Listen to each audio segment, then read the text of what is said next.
ये कहानी है एक गरीब मोची की जो एक छोटे से गांव में अपनी पत्नी के साथ रहता था। मोची के घर के हालात दिन पे दिन बिगड़ते जा रहे थे। घर में जो भी राशन था वो भी खत्म होता जा रहा था। ऐसे ही एक दिन मोची ने अपनी पत्नी से कहा, अब मुझे और यहाँ नहीं रहना। यहाँ ना तो कोई कमाई हो पा रही है और ना ही कोई काम मिलता है। अरे पड़ोस का गांव बहुत बड़ा है, अब मैं वहाँ जाकर अपना मोचीगिरी का काम करूँगा। कुछ दिन घर से दूर रह लूंगा, कम से कम घर का खर्चा चलाने लायक कमाई तो हो जाएगी वहाँ। क्यों, वहाँ के लोगों के जूते चप्पल ज्यादा टूटे हैं क्या, जो आपको वहाँ जाकर ही मोचीगिरी करनी है? अरे अपनी जन्मभूमि में रहकर तो सिक्के कमाए नहीं जाते, पराए गाँव जाकर कमाएंगे ये पैसे। अगले दिन सुबह सुबह मोची चुपचाप अपने जूते चप्पल ठीक करने का सामान उठाकर दूसरे गांव की ओर निकल पड़ा। दोपहर होने तक वह पड़ोस के गांव माहुलबनी में पहुंच गया। हारा थका मोची जब माहुलबनी के बाजार में पहुंचा तो हैरान रह गया, क्योंकि वहां तो पहले से ही काफी मोची अपनी दुकान लगाए बैठे थे। अरे यहाँ तो पहले से ही इतने मोची अपनी दुकान लगाए बैठे हैं। ऐसे में मुझ अनजान मोची के पास ग्राहक कैसे आएगा? लगता है यहाँ से भी खाली हाथ ही जाना पड़ेगा मुझे। नहीं, खाली हाथ घर भी तो नहीं जा सकता। तभी मोची को ग्राहकों को अपने पास बुलाने की एक युक्ति सूझी। उसने अपनी दुकान लगाई और उस पर एक बोर्ड लगाकर बड़े बड़े शब्दों में लिख दिया, जूतों का अस्पताल। हमारे यहाँ जूतों का इलाज किया जाता है। नए जूते बनवा लो, नए जूते बनवा लो, या अपने पुराने जूते बिल्कुल नए जूतों की तरह बनवा लो। लोगों ने जब ये सब देखा तो उन्हें कुछ नया देखने को मिला। नए जूते बनवा लो, नए जूते बनवा लो, या अपने पुराने जूते बिल्कुल नए जूतों की तरह बनवा लो। जूतों का अस्पताल?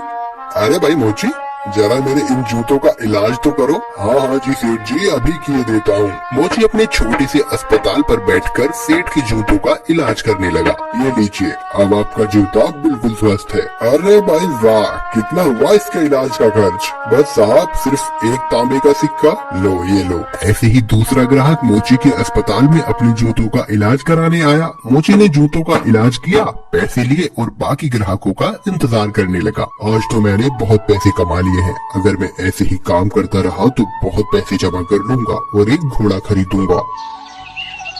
उसने बहुत मेहनत से काम किया और कुछ ही दिनों में 4 सोने के सिक्के जमा कर लिए। उनमें से उसने 2 सोने के सिक्कों के बदले एक व्यापारी से एक घोड़ा खरीदा और घर लौटने का फैसला किया। अगले दिन उसने अपना सारा सामान बांधा और घर के लिए निकल पड़ा।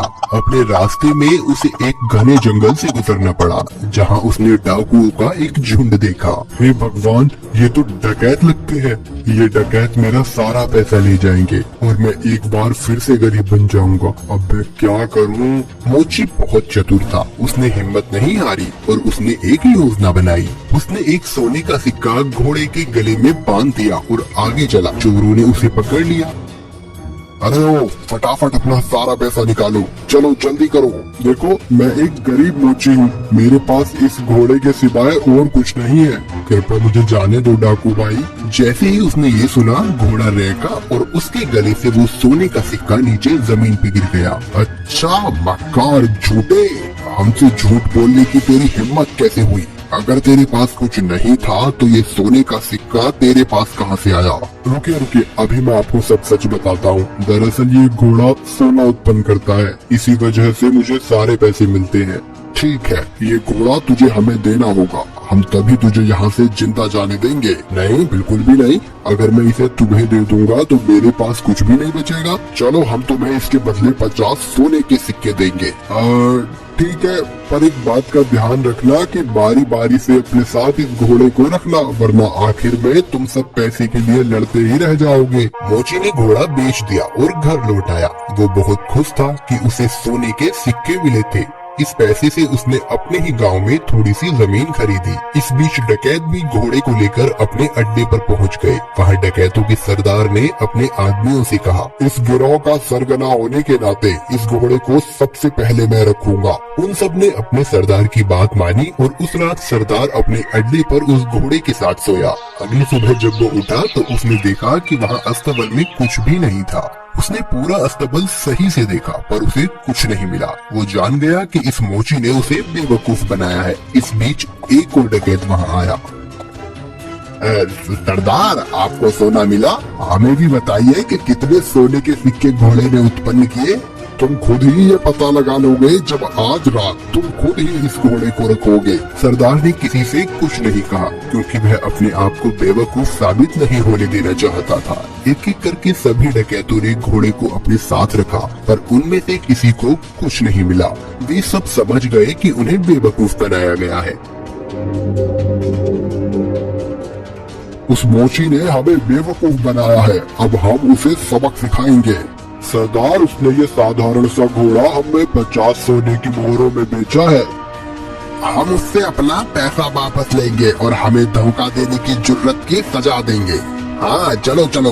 वे सब के सब मोची के घर की तरफ निकल पड़े। मोची अपने खेतों में काम कर रहा था। उसने सभी डकैतों को अपने घर की तरफ आते हुए देख लिया। मोची जल्दी से अपने घर में गया और अपनी पत्नी से बोला, अरे भाग्यवान, मेरी बात ध्यान से सुनो।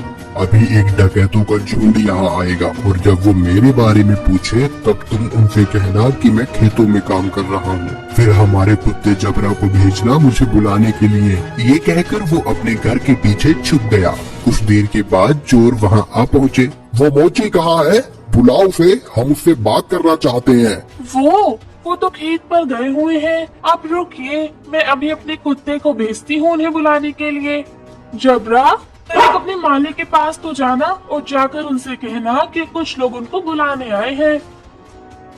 ये सब क्या है? क्या जबरा सचमुच तुम्हारे पति को यहाँ ले आएगा? जरूर, वो हर बात समझता है। जब वो खेत पर होते हैं और मुझे उनसे बात करनी होती है तो मैं बस जबरा को उनके पास भेज देती हूँ और जबरा मेरी बातें उन तक पहुँचा देता है। डकैत मोची की पत्नी से बात कर रहे थे तभी मोची वहाँ आ पहुँचा।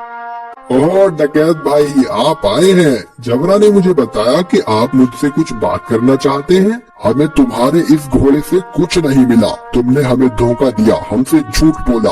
अरे आप कैसी बात कर रहे हैं? मुझे लगता है आपको कुछ तो गलतफहमी हुई है। आज जो कुछ भी मेरे पास है सब कुछ उस घोड़े की बदौलत